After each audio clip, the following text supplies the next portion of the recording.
Mataji, shall I start? Yeah. Yes.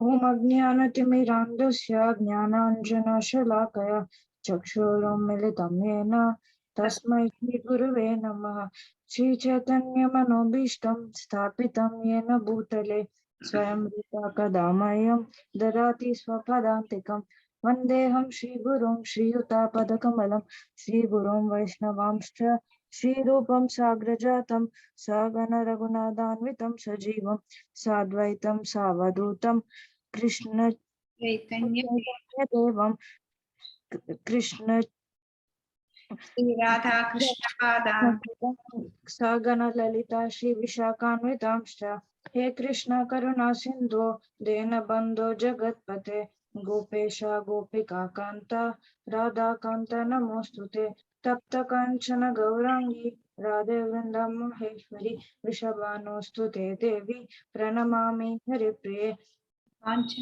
वाञ्छकल्पतरुभ्यश्च कृपासिन्धुभ्य एव च पतितानां पावनेभ्यो वैष्णवेभ्यो नमो नमः जय श्री कृष्ण चैतन्य प्रभु नित्यानंद श्री अद्वैत गदाधर श्रीवासादि गौर भक्तवृंद हरे Krishna Krishna Krishna Hare Hare Hare Ram Ram Ram Hare Hare Hare Krishna.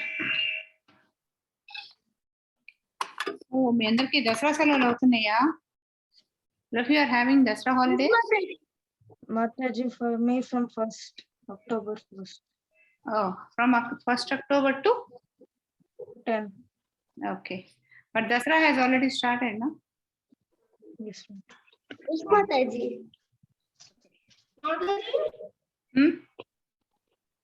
With that? Harshit వాళ్ళకి 10 days ఇచ్చారు కదా మాతాజీ. ఎవరికి? హర్షిత్ వాళ్ళకి 1 నుంచి 10 వరకే ఇచ్చారంట కదా మాతాజీ. అవును. అయితే నాకు 14 days ఇచ్చారు మాతాజీ. అయితే హర్షిత్ నాడు స్కూల్ మానేసి మీ స్కూల్లో చేరమని చెప్పనా? More holidays. మీ ఇంటికి కూడా వచ్చేస్తాడు బెంగళూరు నుంచి. Every school will have different rules for festivals. He's studying in Bangalore. So in Bangalore, it will be different. In Andhra and Telangana also, it is different. You are from Anantapur comes under Andhra. There it will be different. Hyderabad comes under Telangana. There it will be different. Kadapa Andhra Pradesh లో Mataji. Kadapa comes under Andhra Pradesh లో Mataji. Yeah, 1 minute. Hare Krishna Mataji.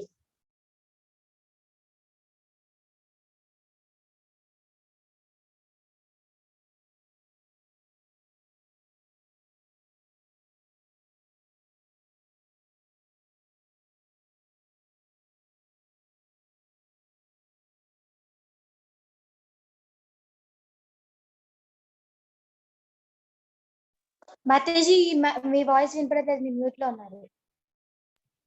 Hare Krishna. So we have now today we are going to study chapter 9. So that is one of the middle chapters. In the first 6 chapters of Bhagavad Gita, we learned about karma yoga. At the 6th chapter end, Krishna says a yogi is greater than a karmi, jnani and a tapasvi. So become a spiritual seeker and realize God. So what Krishna says is the most important thing in life is to seek God. We have to, in that he says, doing work is also important. We have to do our prescribed duties, but our interest in doing the works is not material interest, not to get some material benefits, but every work we do, we should think whether that work is going to take us towards Krishna or not. Okay. So he talked about work with detachment. That is karma yoga. That means we should not get attached to the results of the work. Next one is bhakti yoga. That is work with devotion. So first one is detachment, second one is devotion. So chapter 6 to 12 are the middle chapters of Bhagavad Gita, because Bhagavad Gita is divided into 3 parts, first 6, next 6, and the third 6. Now we are in the second part. 6 to 12 chapters are called Bhagavad Gita, Bhakti Yoga. So in 7th chapter, we have discussed about Bhakti Yoga, which is the essence of Bhagavad Gita. What is Krishna trying to tell in Bhagavad Gita? That he is only trying to remind us who we are, from where did we come, what is important. So what is, to go back to Krishna, what is important? Bhakti is important. So the essence is of this Bhagavad Gita is understand that Bhakti is very important. That is the essence of Bhagavad Gita. And in the middle 6 chapters also, the middle 9th and 10th chapters are essence of the essence. So Krishna at the end of 8th chapter is saying that Bhakti Yoga is the highest yoga, and the person practicing Bhakti Yoga will not be deprived of any other Vedic performances. That means if a person is doing lot of not doing any Vedic performances, that means yajnas, yagas, tapasas, and then worshipping, doing all rituals, he may not be doing, but he is doing bhakti. In the sense, doing bhakti means what does he do? He does whatever he does, he does it in Krishna consciousness. That way, if one does, it means he is doing bhakti yoga. So that man, a person who has no bhakti or like doing all this Vedic, follows all the Vedic procedures, but he has only material interest. That means if I do this Vedic process, I'll get this benefit. Or if I do this Vedic process, everybody will appreciate me. Hey, how greatly he has done. This kind of things, if he has, there is no benefit. Without anything, don't do anything. Just keep doing your regular work, but in every work, keep remembering Krishna. Eat only Krishna Prasadam. Make friendship with Krishna Bhaktas and things, various things like that. If you do, that pleases Krishna more. Every minute, we have to remember Krishna and never forget Krishna. In this chapter, in chapter 9, Krishna talks about practicing Ananya Bhakti. That means Ananya. Anya means different. Ananya means nothing else. Only, nothing different. Nothing different than thinking of Krishna. That is Ananya Bhakti. That means Krishna is the ultimate. Krishna is the God. Krishna is the Supreme Personality. With practicing Bhakti, with that kind of a consciousness. So here in this chapter, we talk about.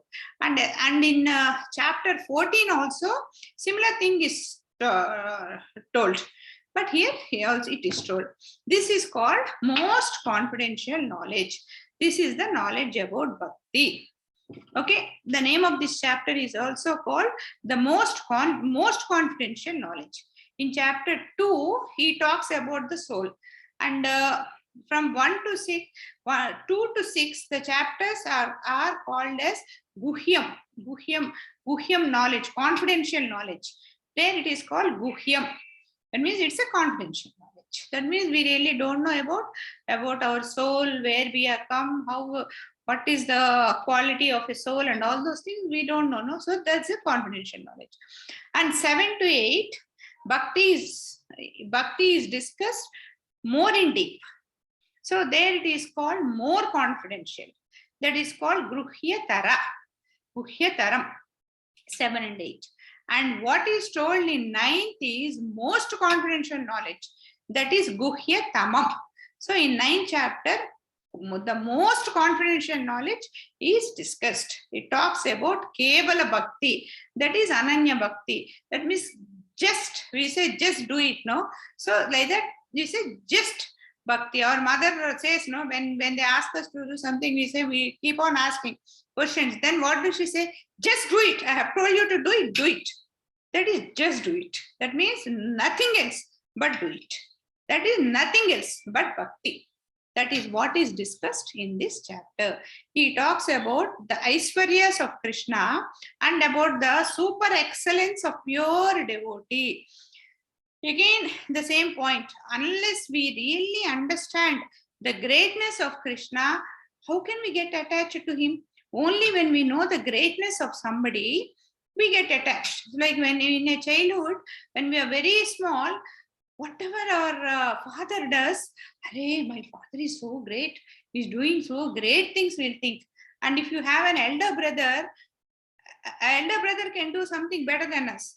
So we think, Arey, my brother is so great, he's doing so many great things. But actually, he's doing something which everybody does. But why do we admire him? Because he is doing something which we cannot imagine. For the small things itself, we start admiring at others. But we know what kind of Krishna, what Krishna is, what kind of great things, just the creation itself. The other day, in the 8th chapter, we have discussed about the creation. And when, even though I studied before, when I was explaining that chapter, it just blew away my head.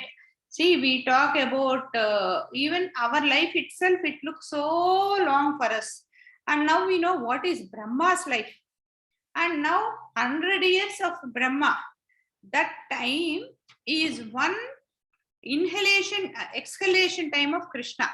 See, that means if that huge time is one acceleration, that means a time which the air goes out of Krishna is such a huge time.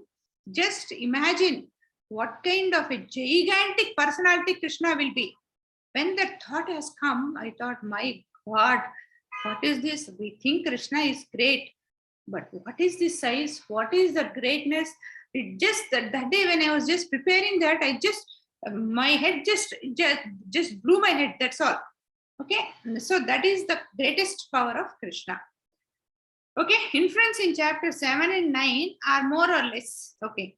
Now we are going to talk about 9. They are very similar to chapter 7.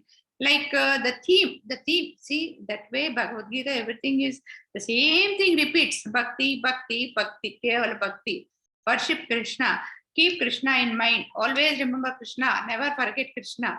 This is what we learn. But just to say these 2-3 sentences, whatever I have said now, if I say and leave it off, it just goes off from the head. Something to get planted, the seed to get, the seed must be sown in the brain. It should just get, it should become, and then it should become like a big tree in your head, which nobody can pull it off. It has to be such a strong opinion has to happen in the mind. What should do? That means we have to talk about it 100 times in all the possible ways. We have to understand it. Okay. So chapter 7 and 9 go parallelly on the same theme, but 9 discusses more elaborately. This chapter 9, it is discussed more elaborately. Okay. Now,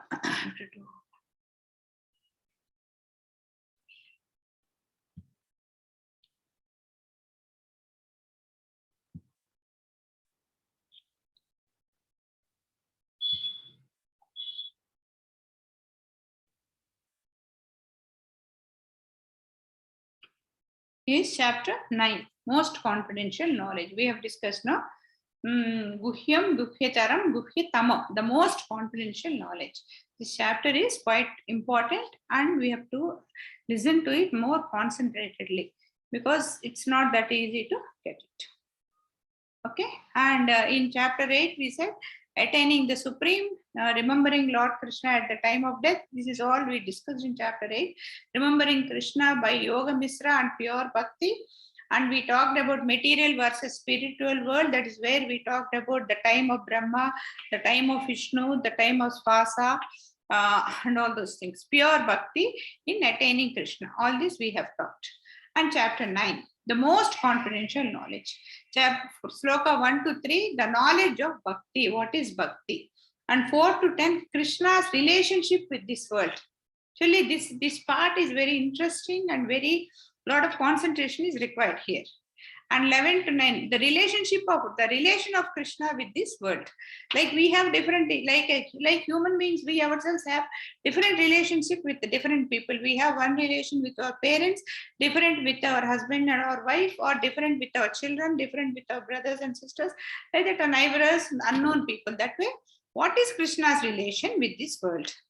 And 11 to 9 is impersonalist and Viswarupa worshippers and demigod worshippers, glories of Krishna Bhakti. All this we'll discuss on this chapter.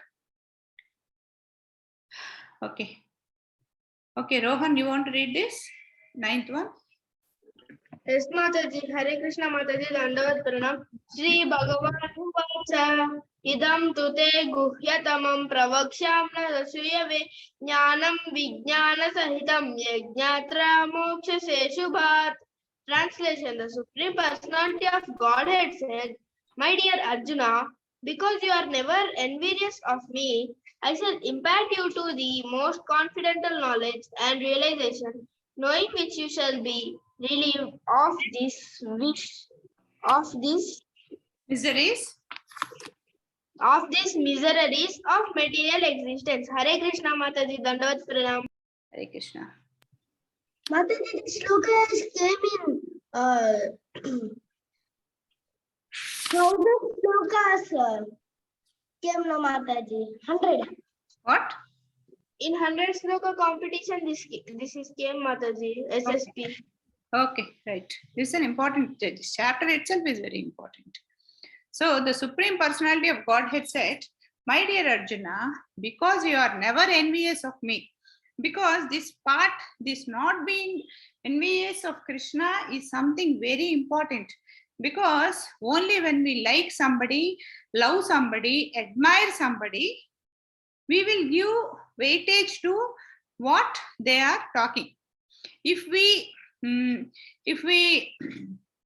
we are envy or angry with somebody, if we think, what does this fellow know? I know as much as he know, or I know more than him, or I am greater than him. Such is the envy feeling.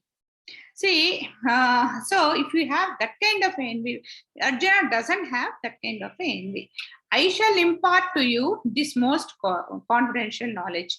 Why? Because he doesn't have envy. Whatever Krishna says, he will absorb. Most confident knowledge and the realization. Okay. And the realization, knowing which you shall be relieved of miseries of material existence. Why is all this happening? Krishna, now actually, why did Bhagavad Gita start? Because Arjuna was suffering with the misery of material existence, that thinking that he is the body, he is going to kill all his relatives, brothers, grandparents, friends, and everybody, gurus, and all that. That is where Bhagavad Gita started. So he says, I shall impart you this knowledge, most confidential knowledge, and which will give you realization, and you will go out of this. See, so here the conditional soul, knowing or unknowingly, envies Krishna, because our envying without it can be different kind of envying. We think, actually, normally I think that why will I envy Krishna? I am accepting him as the Supreme Personality of Godhead, but somewhere we will, I have that feeling 100% that he is a Supreme Personality and much, much greater than. But why are we here? Because we have envied him. Now we are getting slowly realization. If we don't envy, like if you love him very close, the way we are going to behave with Krishna will be totally different from what we are doing now. And why will we envy? We all know that, especially when we study Bhagavad Gita, we know that he is the supreme enjoyer. He is there only to enjoy. So what will my feeling be? Oh, he is there to enjoy and I am here to suffer. I don't realize that I am suffering till he has created my soul and he wanted me also to enjoy along with him. But I went in competition with him and I came here. That is the reason I am suffering here. That I will coolly forget. And what do? I say he is the supreme enjoyer. Why I cannot be the enjoyer? Why only he should be enjoyer? One wants to enjoy independently. Like, this is what I like. Why should I? Everybody says that worshipping Krishna gives maximum enjoyment. No, for me that doesn't give enjoyment. I do it only as a duty. Gossiping with my friends gives me more enjoyment. Why I cannot enjoy my life gossiping with my friends? That kind of a thoughts is nothing but envying of Krishna. So in the first line, it is explained the most confidential knowledge. And in the second line, he says, Krishna says you should not enjoy, no envy. And in the third line, greater details by knowing, developing about bhakti, it will lead to realization of Supreme God. This will happen by hearing about him. And in the last line, Krishna says, I will relieve you relieve you from all the inauspiciousness. As Arjuna has no envy on Krishna, he won't see any. See, when we envy somebody, we only see bad. When we love somebody, whatever good, whatever bad they does also, immediately what we do, we say, it's okay, small thing, that's okay. Other things are very great. What this small thing is fun. Whereas when we envy somebody, when they do 99 good things and one small, we don't need not even say bad, but not a correct thing. We'll highlight only that 1% and then make a issue out of it. So, Bhagavad, if you actually, by studying Bhagavad Gita, we understand certain things, the way of life we'll understand. But if we study Bhagavatam, we can understand more, because Bhagavatam talks about only devotees who are non-envious of Krishna. So, envying is the most horrible thing what we can do, not only on Krishna, even on our fellow living beings. See, if you envy the person who gets first in the class, you can never make friendship with them. If you envy means, just understand the word of envy. Envy, if you are envying somebody, it means you are accepting him as more than you. Only then we'll enjoy. Why will we envy? When we think he has something more than us, which we don't have. That is what is envy. That means when we start envying, it means that we are indirectly accepting that he has got more powers or more caliber than us. So never envy. When something great is in somebody, accept the greatness. And once we accept it, we make friendship. When we make friendship, what will happen? We become close and that greatness will come to us also.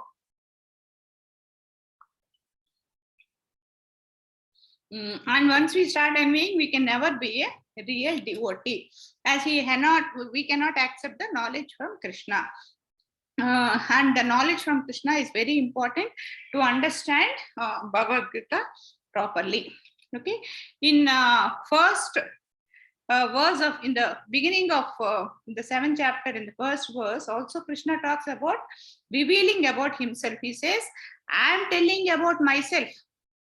Okay, in 7th chapter, and in chapter 9, because why I am telling you is this, we said both these chapters are going parallelly, they talk on the same thing. There also he says, I am the supreme revealer of the knowledge and supreme teacher. First he gave the Brahman to Arjuna, and now many more things he is going to talk. Okay, in this he says, idam. In this he says, idam jnanam refers to pure devotional services that consist of 9 activities. What are those 9 activities? We know about them. Sravanam, Kirtanam, and all those 9 ending with Atma Nivedana. Only when a person's heart is clean, one can understand the signs of Krishna consciousness. That is envy. Cleaning in the sense means we have no envy on Krishna. The moment we have no envy on Krishna, we will not have envy on any other living beings. Why? No envy on Krishna means we are accepting him as the supreme personality of Godhead. The moment we accept him as supreme personality of Godhead, and that he is the father of all of us, who are all the living beings? All his children. When they are all his children, what will happen? They are all our brothers and sisters. So automatically we will love them. So the moment we don't envy them, we accept them as our brothers and sisters. Then we will stop envying everybody around us. Okay, and we'll also accept that we are the spirit soul. But we accept that we are only the spirit soul and not the material body. And also, normally when we think that we are the material body, what we do all these actions in material consumption. Means like this: we have to eat, we have to maintain our body, we have to build a beautiful house, we have to wear beautiful clothes. This kind of body conceptions we'll have. But once we come out of these body conceptions, an intelligent person will normally we say come out of this body conceptions. Then okay, as a material body, what is that I am doing? I am doing eating, sleeping, and ahara nidra by my I am doing. What is that else? What else do I do as a spiritual? As a when I realize that I am a spiritual soul and not a body, then what is that I have to do is the next question.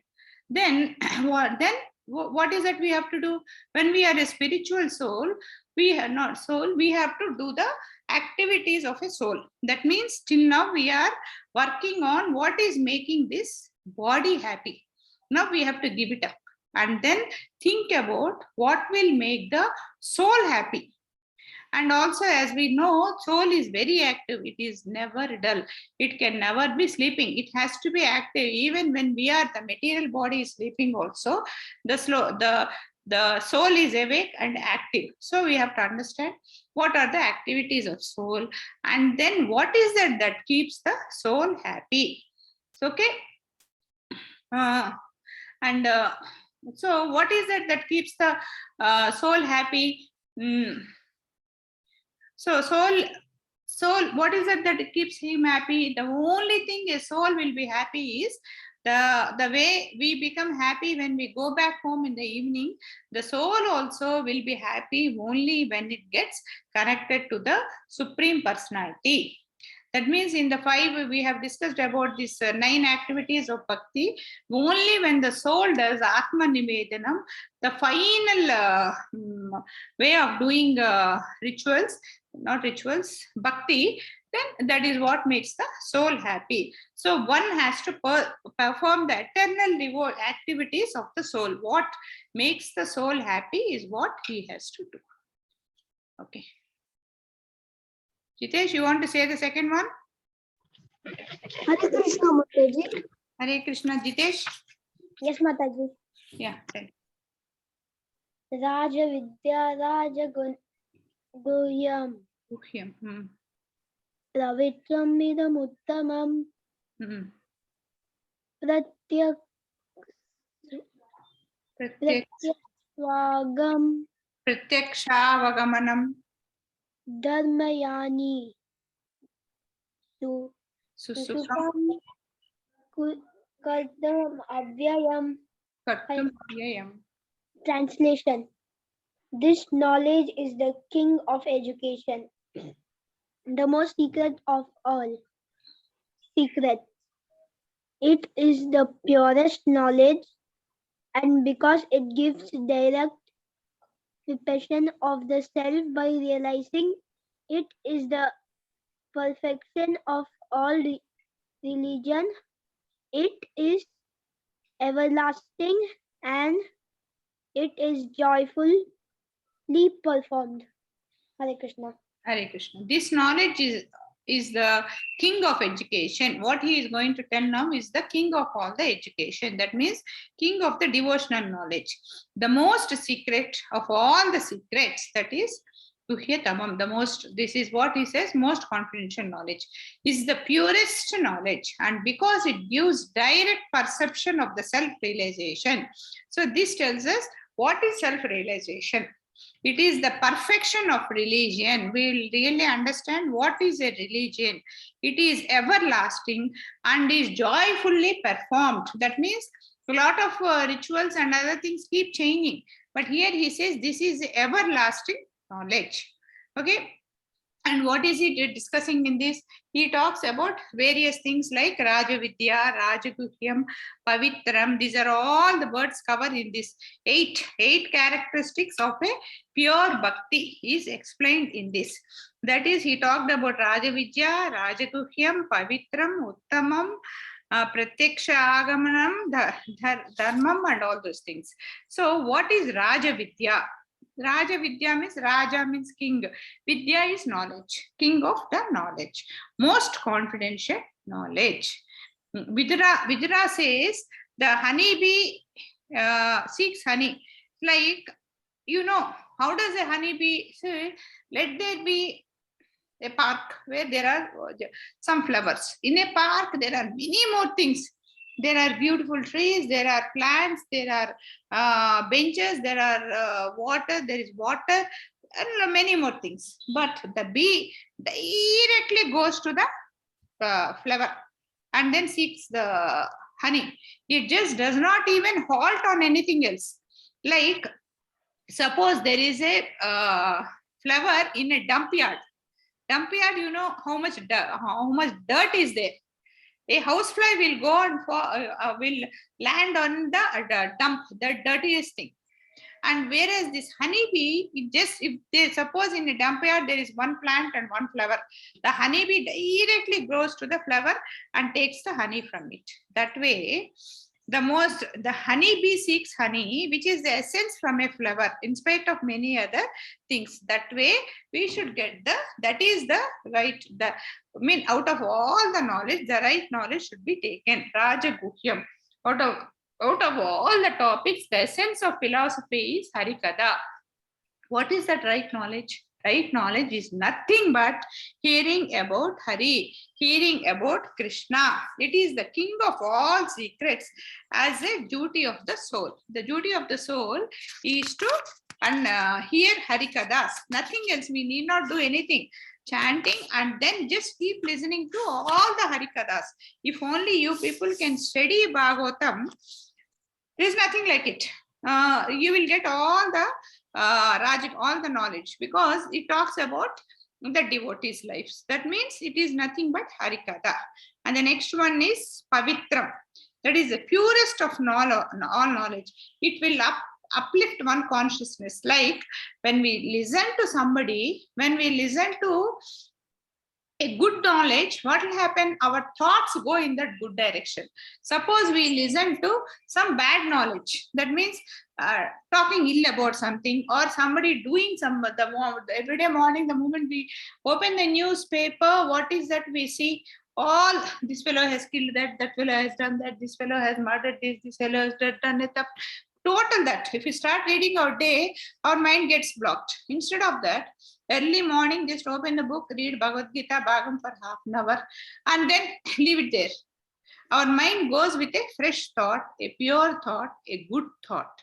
That means whatever we try to take in is what is being processed in our brain. That is the Pavitram.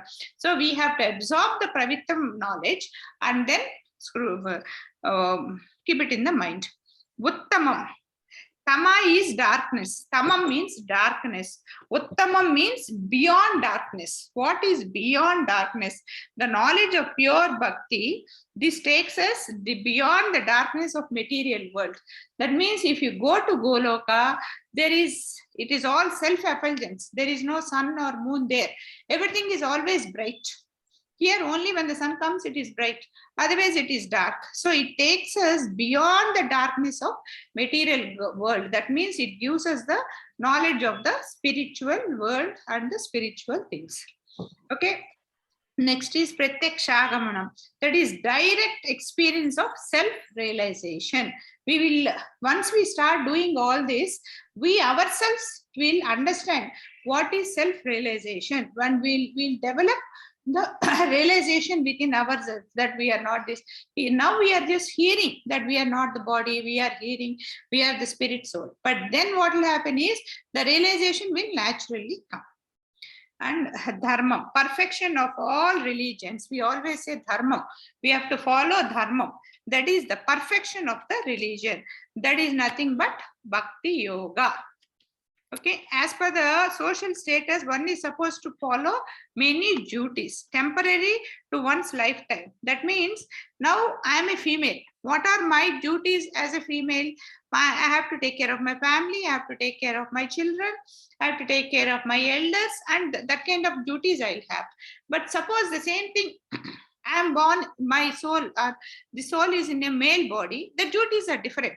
I have to go out, earn money, take care of the family, social status, and all that. And suppose next life I am born in the body of a dog, then my duties change. That way, these duties, this dharmam changes based on the body has taken. As a spirit soul, the dharmam is always same. There is only one dharmam, that is nothing but the spiritual seeker, that is nothing but doing bhakti. The next one is susukam kartu.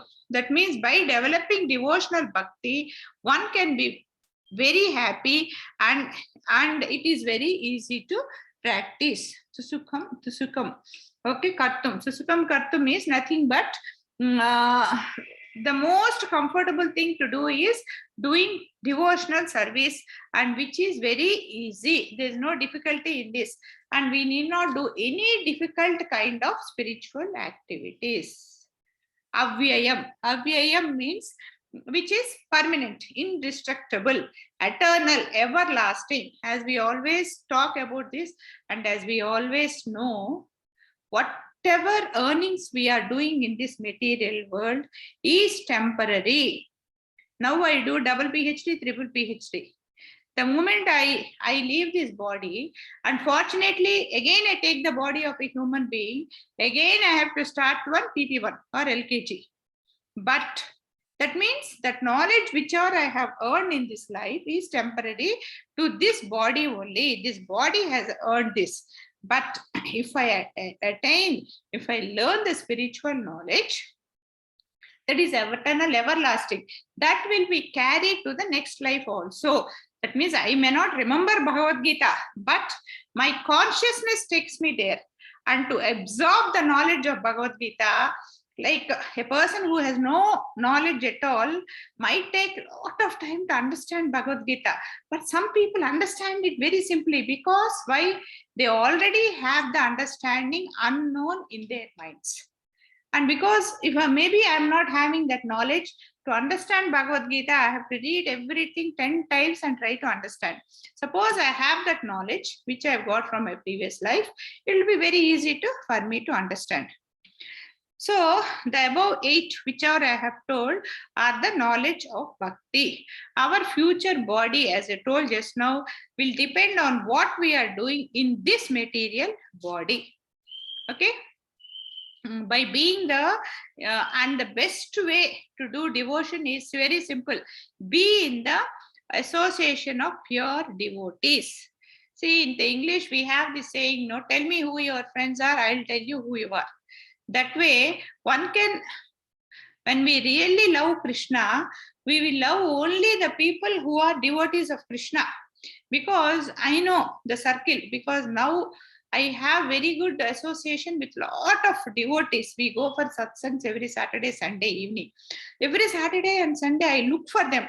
It has become such a way that it has become an extended family. Like you children, you have become like my grandchildren. Why? Because we have no egos between us. We have only loving relation between us. Why? Because between you and me, Krishna is there. Our relation is not connected to anything material. See, by associating with you, I don't get any material benefit. By associating with me, you are not getting many material benefit. What are we gaining from each other? By explaining to you all this, I am improving my knowledge of Bhagavad Gita. By listening to me like this, you might improve your knowledge on spiritual knowledge. That means who is there between us? Krishna is there. So this kind of association is eternal, and this is what is important to get pure bhakti. So by associating with pure devotees, we can develop taste and knowledge of pure bhakti. Okay, this next sloka. Next, Vishnu Priya, you can read. Yes, Mataji. Yeah. Ashraddadana Purusha Dharmasyasya Parantapa Aprapya Mam Nivartante Mrityu Samsara Vatmani. Translation. Those who are not faithful in the devotional service cannot attain me, O conqueror of enemies. Therefore, they return to the path of birth and death in this material world. Hare Krishna. Okay. Those who are not faithful in the devotional service cannot attain me. This is what he has been hammering on us. We have to be like not pretending to be a devotee, not. And every time maybe I'll put a bottu and then I'll carry a japamala in my neck and keep moving around. People will in the first look think, oh, she is a devotee, Krishna devotee, is called devotee. But Krishna knows what I am, what is there in my heart. So those who are not faithful, that means I am not faithful to Krishna, I am only pretending in the devotional service, cannot attain me. I am only pretending everywhere. I can never get Krishna. Only the day I really wholeheartedly practice this, then that day I will get Krishna. Okay, therefore, they return to the path of birth, death in the material world. Who will attain, who will escape from this Janma Mrityu Jara Vyadhi? Only a pure devotee will escape from this. That means if you start pretending, Krishna will just laugh and then keep quiet and we will keep doing Janma Mrityu Jara Vyadhi. So only a faithful person can attain Krishna.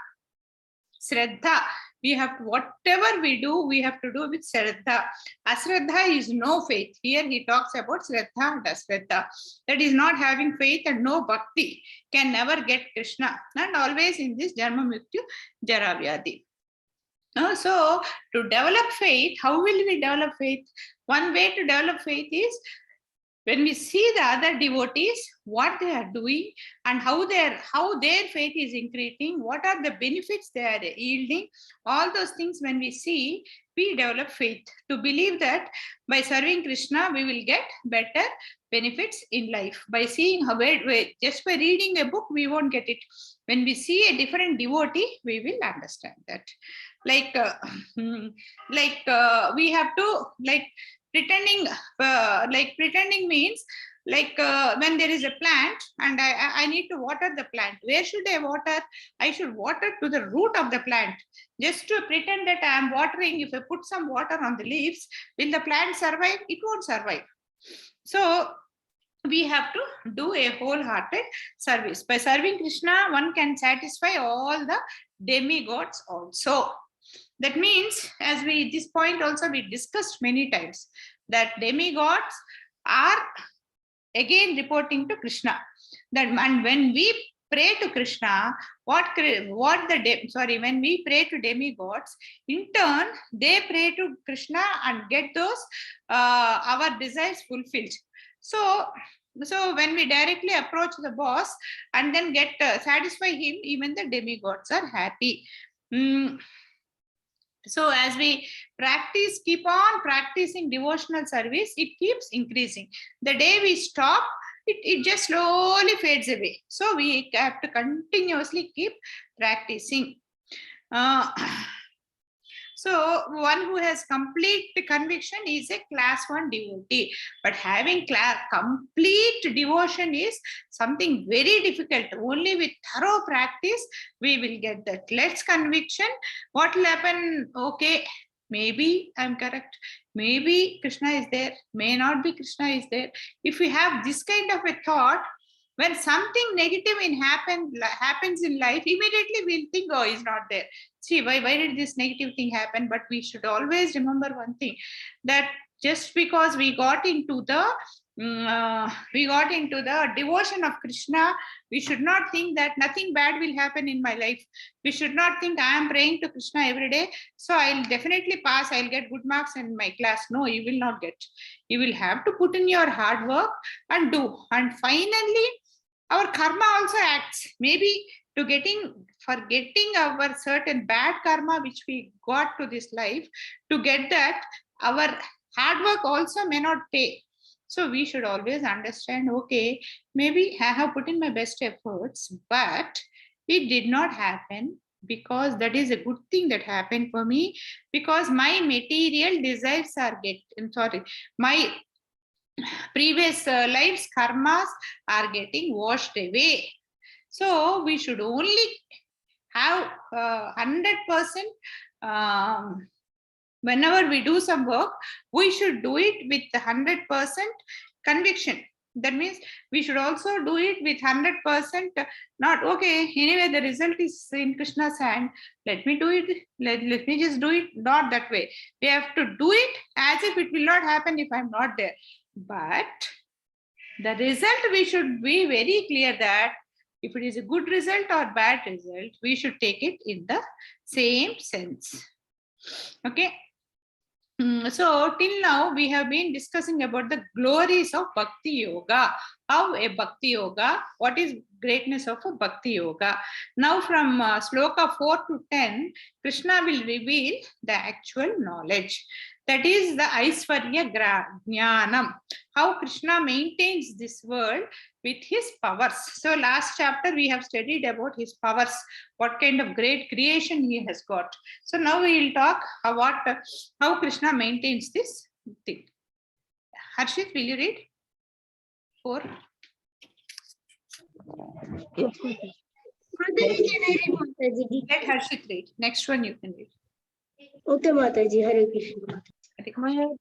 मया ततम् इदं सर्वं जगदव्यक्तमूर्तिना मत्स्थानि सर्वभूतानि न चाहं तेषवस्थितः.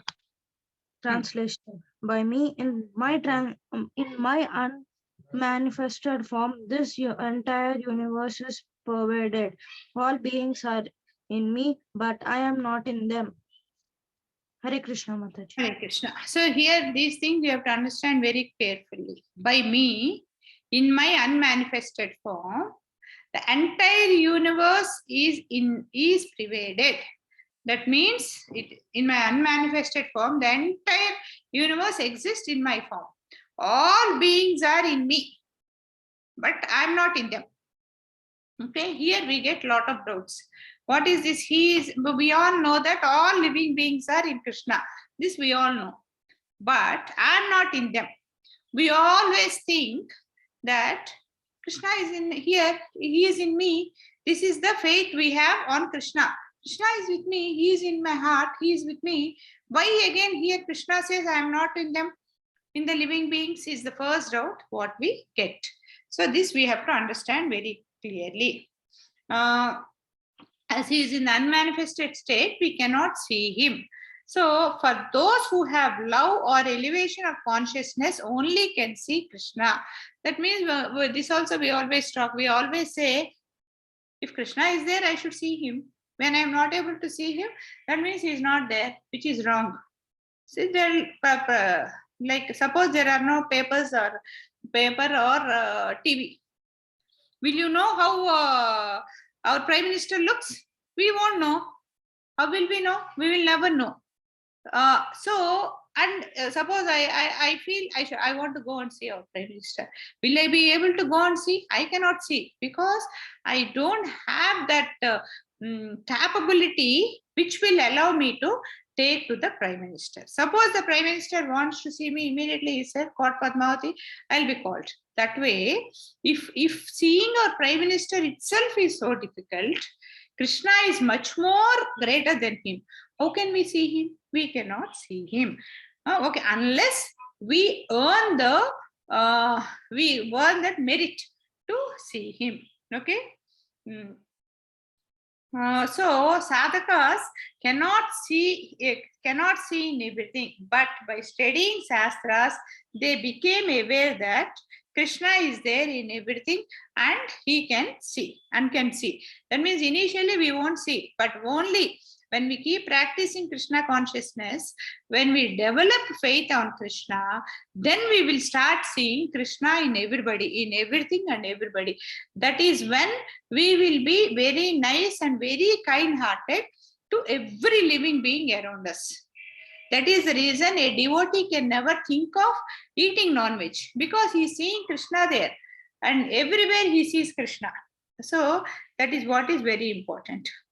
Okay, in the third line, it says, within him means all living beings are maintained and based on him. Here in the third line, he says, all living beings are in me. That means we are all in him. In him means he maintains us. See, without Krishna's maintenance, nothing exists. That is the meaning of the sentence, all living beings are in him. Okay, and then the fourth line says, I am not dependent. That means I am not in them. That means we are dependent on Krishna, but Krishna is not dependent on us. He is independent, but he might be. And again, what I said, he is there in us. That is not the superpower Krishna. He has extended into, we have discussed about all this, no? His forms, various steps. So that Krishna, that Vishnu, that Garbhodaka Sai Vishnu, who has expanded from Krishna, is there within us. But the Supreme Krishna is not there in us. That is what he means by, I am not in them.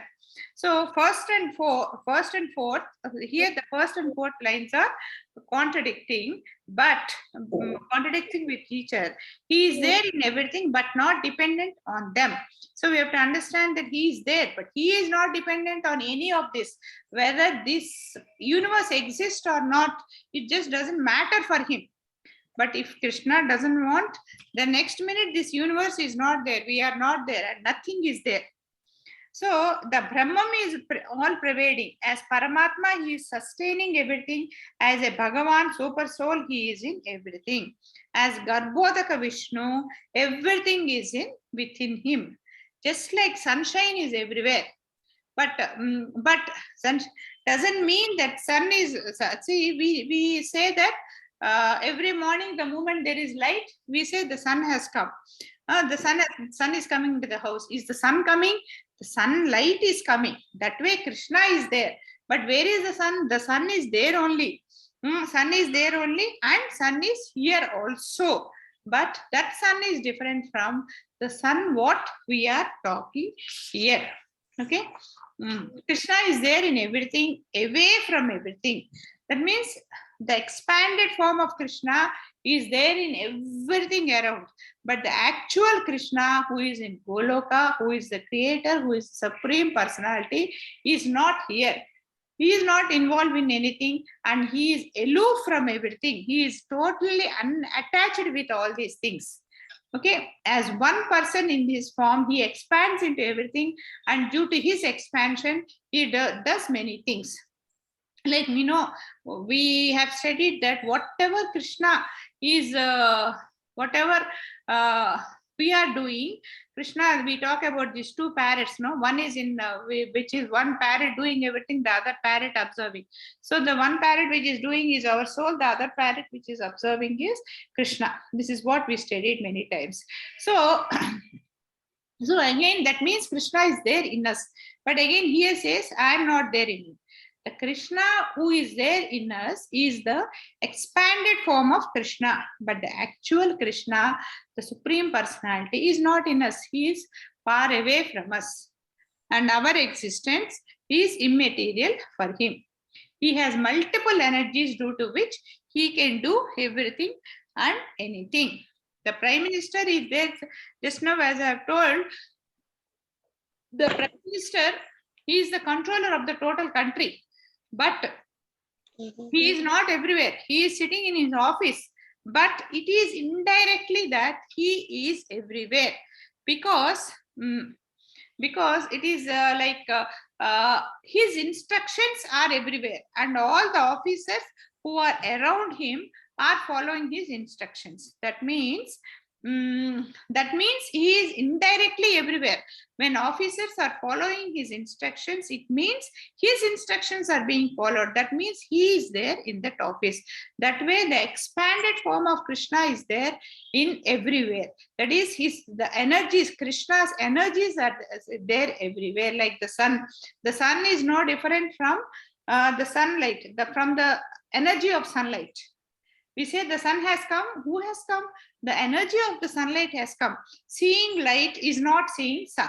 Like every morning we get up and see light. He says the sun has come. I've seen the sun. Have we seen the sun? We have only seen the sunlight. He is not there as in his original form, but he is there in his expanded form. It is like this. As a family, the son and the father, they are one, they are together. But as individuals, they are different. That way we can understand. Okay. Next. Dikshit, will you read? Hare Krishna, Dikshit? Yes, Mataji. Yeah, read. Hare Krishna Mataji, Dandavat Pranam. Hare Krishna. Natra matastani bhutani vasyami yogam aishwaram bhuta bhuratna bhutasto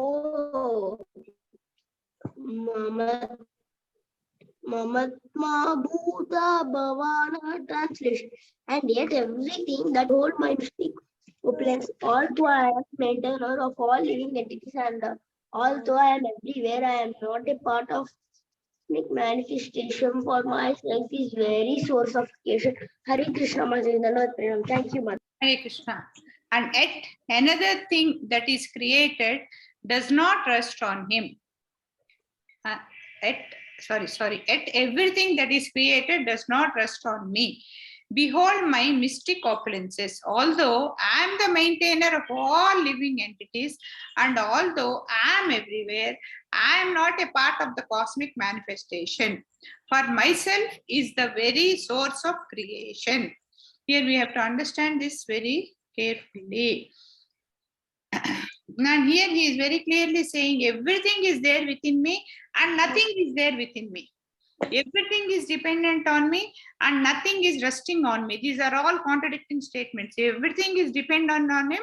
That means everything is resting on him because I am detached. Here Krishna is telling us how he is detached with all these material manifestations. Why has he created these material manifestations? First of all, as we all know, Krishna never wanted to create all these material manifests. Krishna never wanted to create this universe or this world.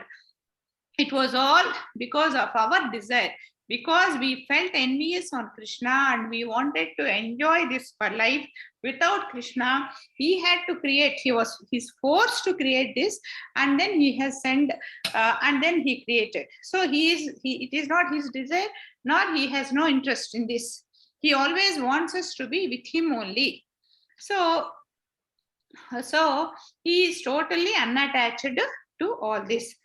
Like we humans, when something is dependent on us, we hold it. Like suppose we have children in the house, babies. We think the babies cannot survive without, if we are there for 1 minute also. But is it that like that? There are so many children growing without them. And lot of things we think this won't happen if I'm not there. For a mother to go out for 10 minutes outside, she thinks, my God, if I go out for 10 minutes, what will happen to my baby? So, but nothing will happen. Somebody will take care and something will happen. So that is the attachment. Whenever we hold somebody, whenever we think this is ours, we just get totally attached to it. We construct a house. We get so much attached to the house, and every time we keep on thinking about the house only. There is dust here, there is a water leakage here, the bulb is gone, there is something, the painting has gone, let me create it, let me paint it, let me redo it.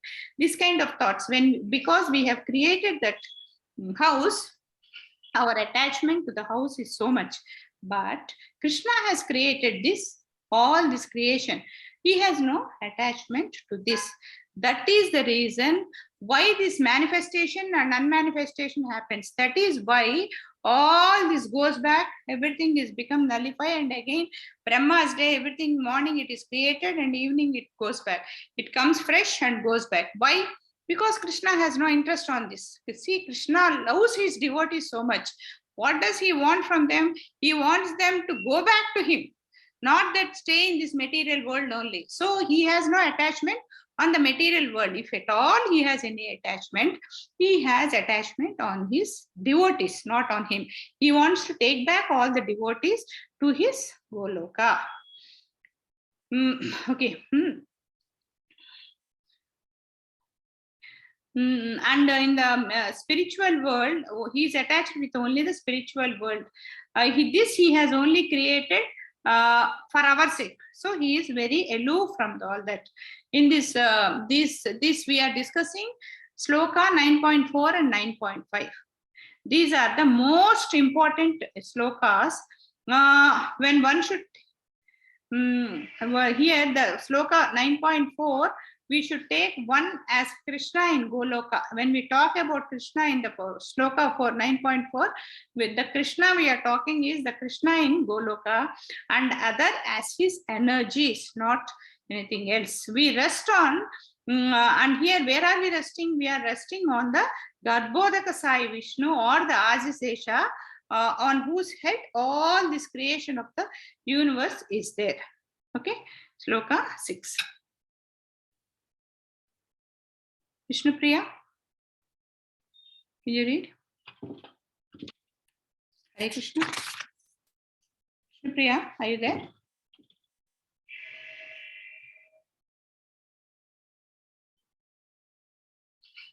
Vishnu Priya, are you there?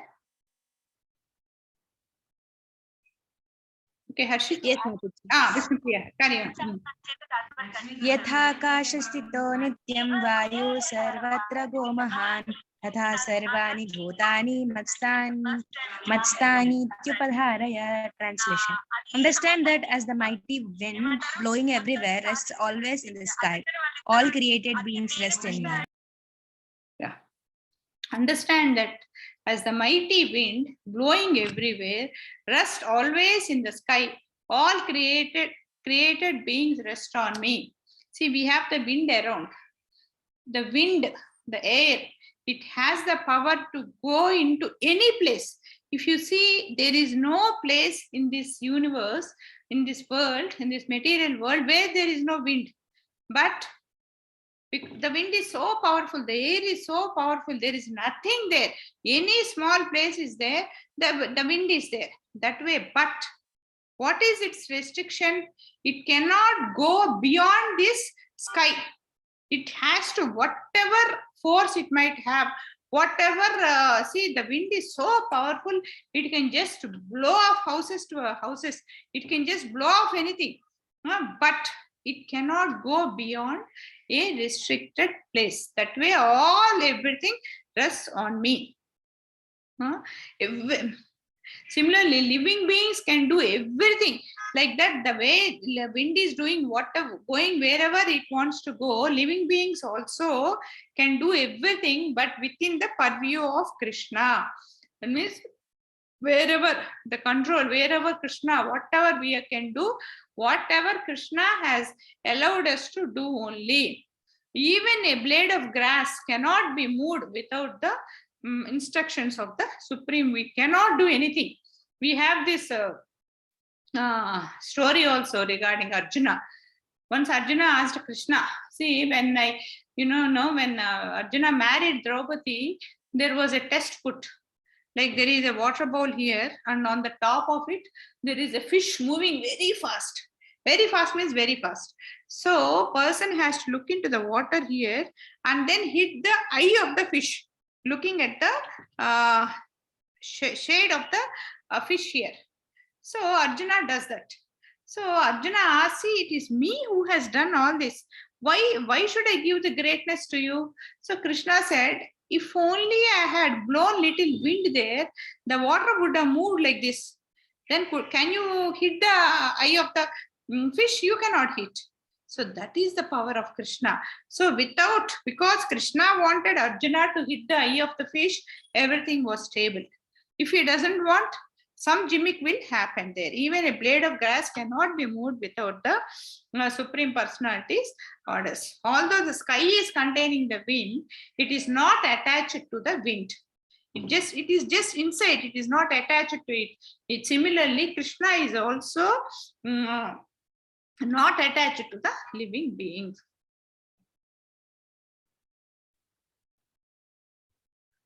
Harshit?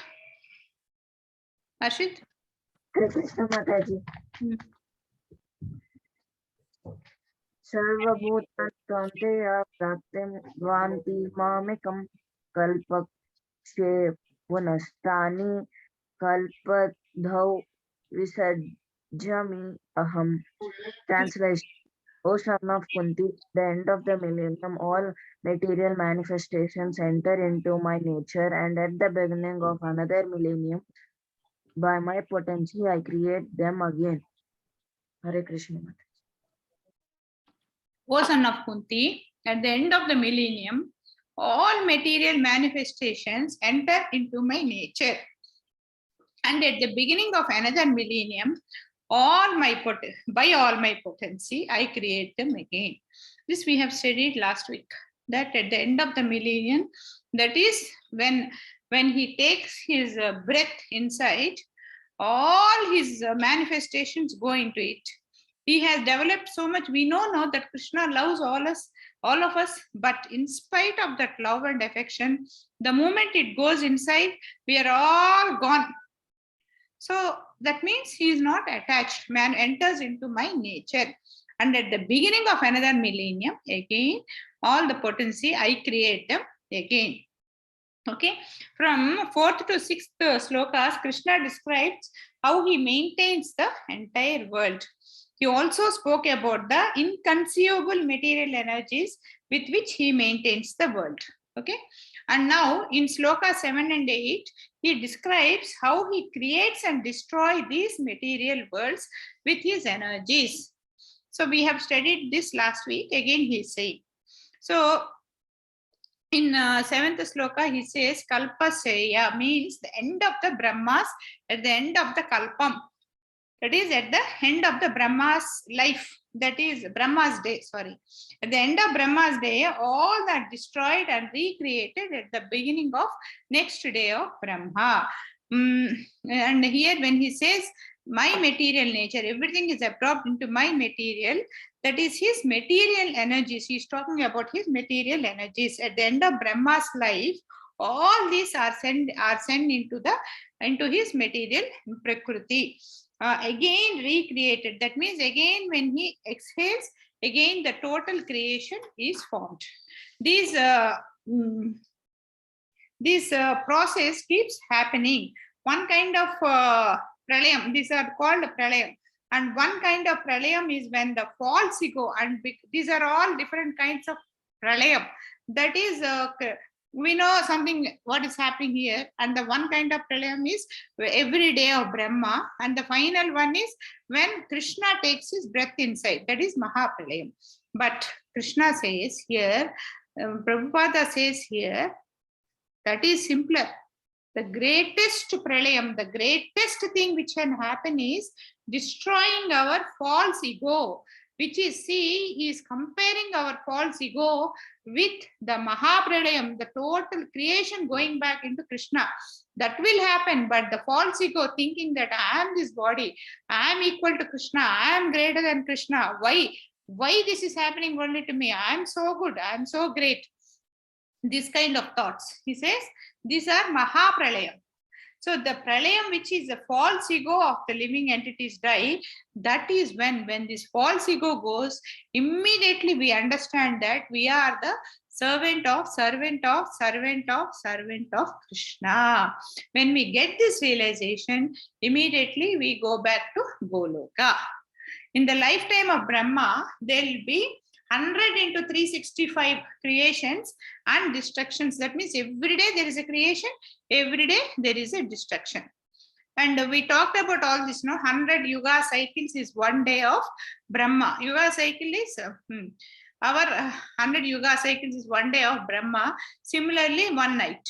1 year of human, 24 hours is 1 day of demigods.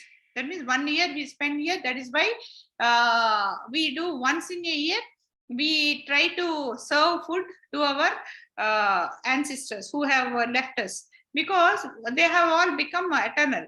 That not eternal, not in the material world. That means for them, once in a year we serve food, which means that daily we are serving them food.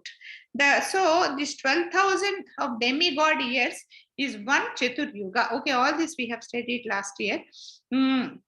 So 100 years of Brahma, that is Brahma also will undergo birth and death.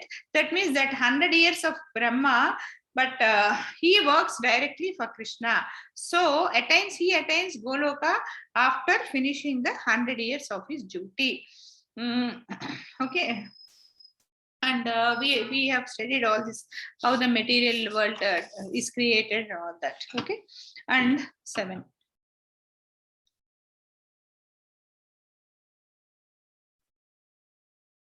8. Roman, will you read?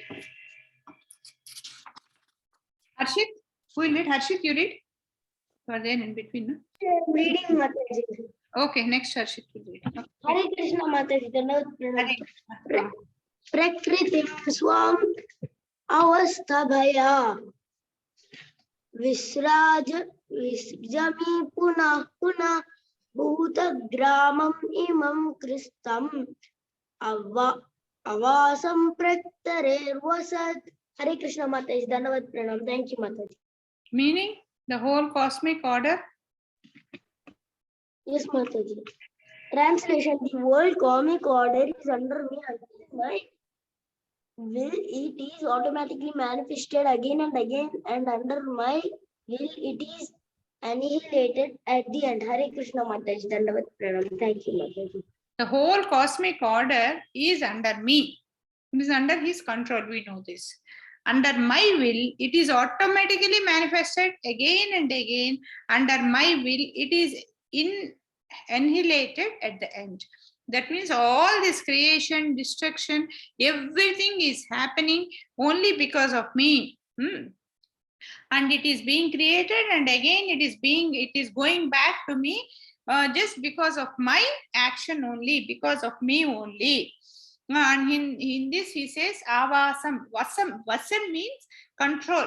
In I don't know, in other languages what say, we say, when we say something in our control, we say vasamai poindi. That means it is in control. Avasam means something which is not under control. Creation and destruction happens irrespective of desires of our conditioned souls. So what do we think? Hare, we have created such a beautiful world, so many dams, so many buildings, so many constructions, so many huge beautiful places. All this is going to go back to Krishna. I mean, all is going to be destructed.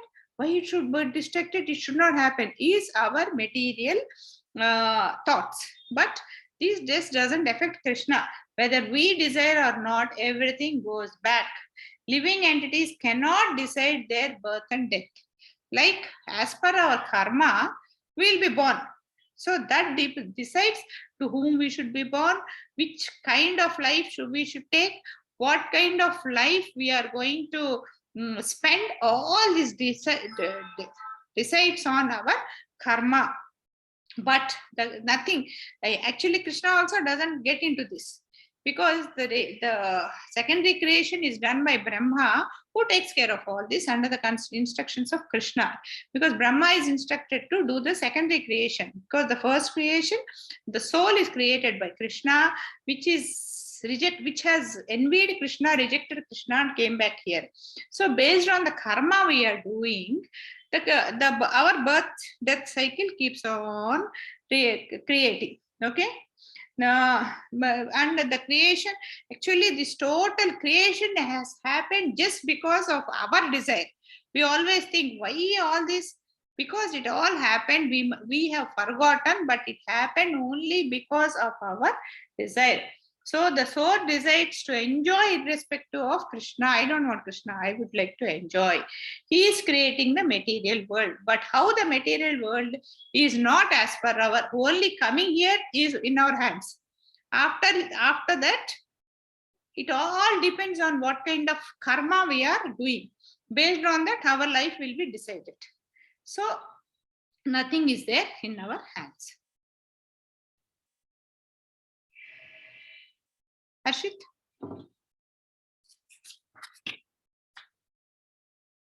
Hare Krishna Mataji. Nachamam tani karmani निभाद्यांति Dhananjay उदासीनवद् आसीत् Samastakam, samasaktam, samanaktam. Read. असक्तं तेषु कर्मसु.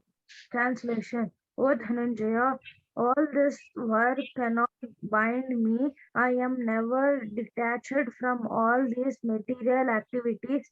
See it as though at neutral. Neutral. Hare Krishna. Neutral. Neutral means not positive, not negative, not good, not bad. Oh Dhananjaya, all this work cannot bind me. That means this creation, inhalation, this manifestation, unmanifestation, nothing binds him. I am ever detached, always detached from all these material activities. I am his only observer. Seated as though neutral. That means a good happens, it doesn't affect him. A bad happens, doesn't affect him, because he is far beyond all this. Okay. So when we do like suppose we are there, we do the way I told just now, we construct a house. How will we be attached to the house? That way, Krishna has created all this, but he is in no way attached to all this. Why? Because it is not his interest that is making him construct all this. So suppose your parents you want something, your parents also feel, yes, it is right, I should give him. He gives it with interest. Suppose he doesn't like you doing it, because of the pressure you have put on him, he is forced to do it, and then he does it.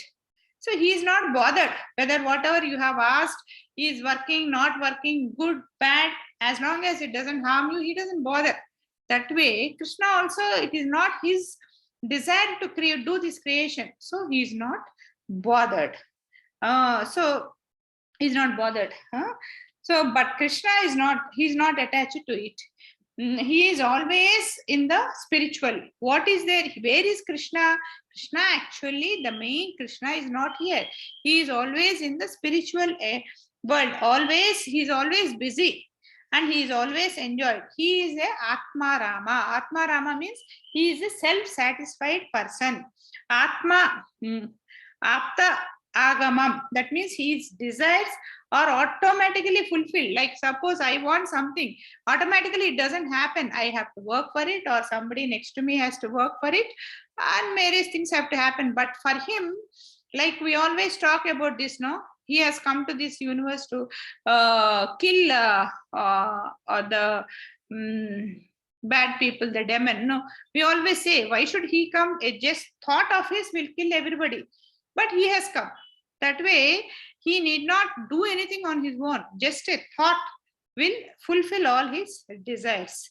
He is eternal and he is very blissful, always very happy, spiritual, but he has got nothing to do with these material activities. Material activities are being carried on with his different potencies. That means only his energies, which are his extended energies, are doing all this. He remains aloof from all this. So he is not bothered about this material world. Krishna has no desire to create this result of creation. So when he has no desire to create this, why will he have any attachment on this? He won't have any attachment. Jitesh, will you read this? Yes, Mataji. Yeah. Maya Dakshena Prakriti Suyat Nacharacharam Characharam Hetuname Kaunteya Jagat Vipare Parivartate. Translation. This material nature is one of my engaged Energies work under my direction, O son of Kunti, producing all moving and non-moving beings.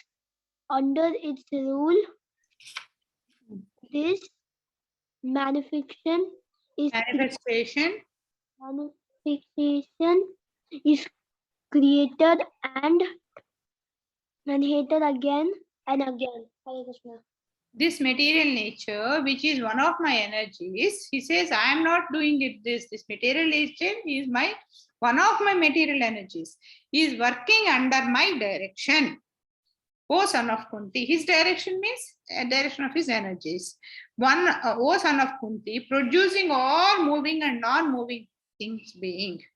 Under its rule, this manifestation is created and annihilation again and again. It keeps on creation, manifestation, and manifestation. It keeps on happening.